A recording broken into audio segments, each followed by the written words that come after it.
মধুপুর জাতীয় উদ্যানের জলই রেস্ট হাউস এলাকায় খাবারের তীব্র সংকটে বনের বানরগুলো বর্তমানে মানবেতর জীবনযাপন করছে।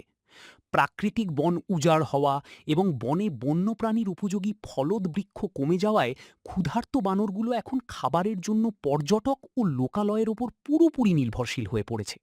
খাবারের প্রধান সংকট ও কারণ: প্রাকৃতিক বন ধ্বংস। মধুপুরের শালবন উজাড় করে আকাশমণি বা ইউক্যালিপটাসের মতো বিদেশি প্রজাতির গাছ লাগানোর ফলে বানরদের প্রাকৃতিক খাবারের উৎস, যেমন আমলকি, হরিতকি, বহেড়া, বনকলা কমে গেছে। পর্যটক নির্ভরতা: দীর্ঘকাল ধরে পর্যটকদের দেওয়া কলা, বিস্কুট বা চিপস খেয়ে বানরগুলো বনে খাবার খোঁজার অভ্যাস হারিয়ে ফেলেছে। যখন পর্যটক কম থাকে তখন তাদের অনাহারে থাকতে হয়।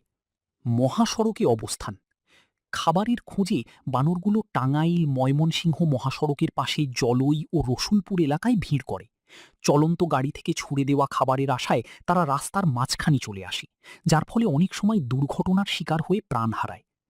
লোকালয়ে হানা: বনের ভেতর খাবার না পেয়ে বানরগুলো স্থানীয় গারোপল্লী ও গ্রামগুলোতে ঢুকে পড়ছে।